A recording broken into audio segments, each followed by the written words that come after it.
Good morning, dear friends, and welcome. Picture this, the sun dips low on a cold prairie evening, a farmer walks tired steps toward his little home. By his front door sits a rough old barrel, filled with sand. It seems like just another piece of junk, a forgotten thing. But this barrel? It held secrets. Secrets of warmth, secrets of safety, secrets that meant the difference between life and loss in a wild, untamed world.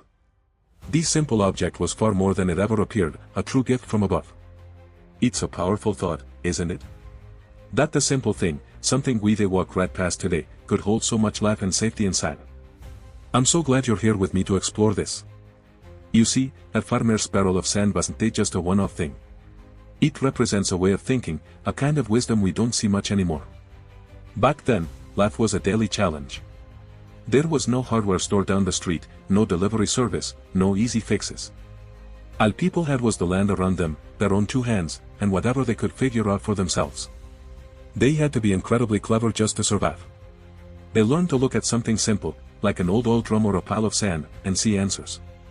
They saw solutions where most of us today would probably just see junk. And that's what we're going to uncover together. We're going to look inside that simple barrel and understand the forgotten reasons it was so important. It's more than a history lesson, it's about rediscovering a powerful, practical mindset that we can all learn from. So let's step inside one of those old homesteads for a moment. Picture the heart of the home, a big, cast-iron stove, burning wood all day long for warmth and for cooking. Or maybe it's just the soft glow of a kerosene lamp on a small wooden table after the sun goes down. Every single source of heat and light was an open flame. A stray spark from the fireplace, a tipped-over lamp, a bit of grease catching fire on the stove, any one of these tiny accidents could mean losing everything. There was no fire department to call. There was número 911. There was only you, and whatever you had on hand. And that's where the barrel of sand comes in. It wasn't just sitting there for no reason. It was the family's first line of defense. It was their fire extinguisher.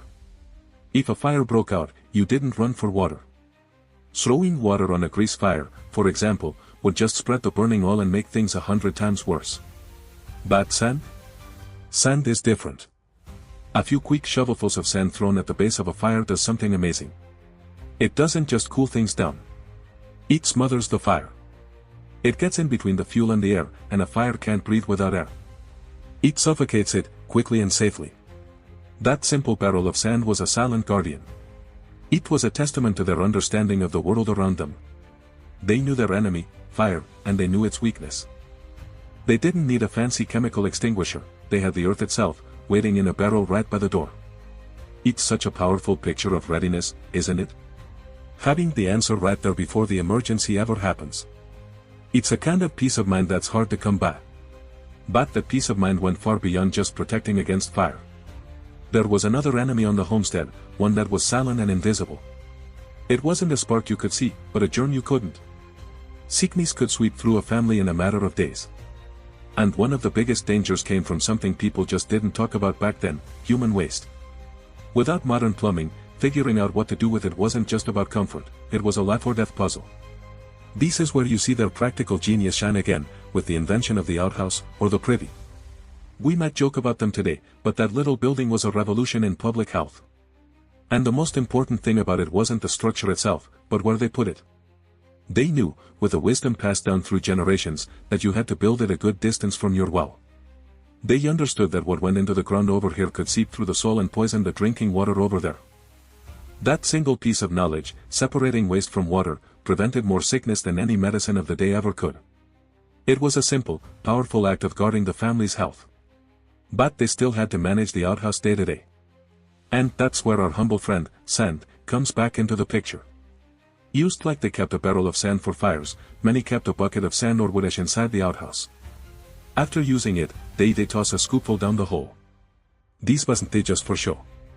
The sand would help to cover things up, cut down on the terrible odor, and discourage flies from breeding. Flies, as they knew, spread disease from the outhouse right back into the kitchen. So a simple scoop of sand was another layer of defense. And its job didn't stop there. Mixed with a little less soap, that same gritty sand was one of the best cleaners they had. It could scrub a greasy cast iron skillet clean or get the grime off a wooden floor better than anything else. It's another beautiful example of that same mindset. They looked at what they had, the very earth beneath their feet, and found the answer to one of life's most dangerous problems. It wasn't about fancy technology, it was about understanding the world and working with it to create a safe and healthy home. That same earth that kept them healthy also kept them safe, especially when winter came knocking.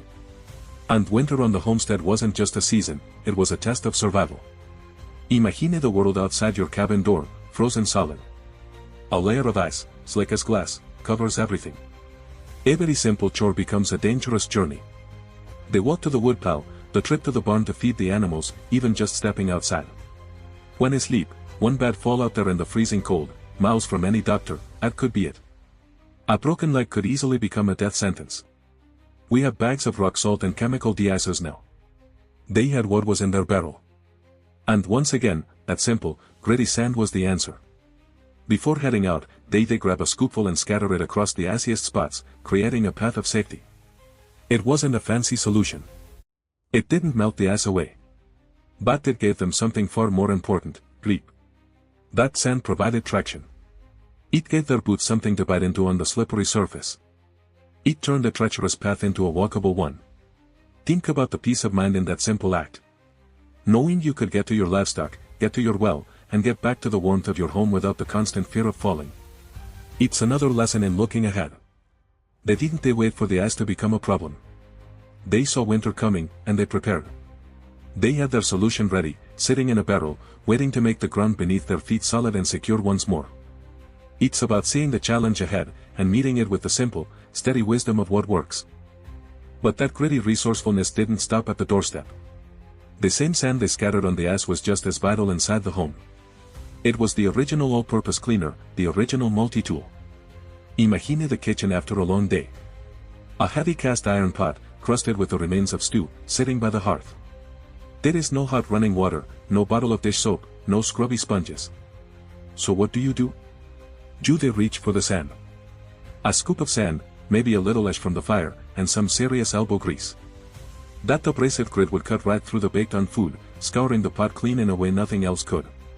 It was a simple, powerful tool for keeping their cookware ready for the next meal. And it wasn't just for the pots and pans. Life on the homestead was messy. A tipped-over bucket of milk, grease sputtering onto the floorboards, a leak from the roof. These things weren't just an inconvenience, they could lead to rot, pests, and sickness. Before the mess could soak in, they'd cover it with a layer of dry sand. The sand would act like a sponge, pulling the liquid right out of the wood. Then, they could just sweep the whole mess up and toss it out.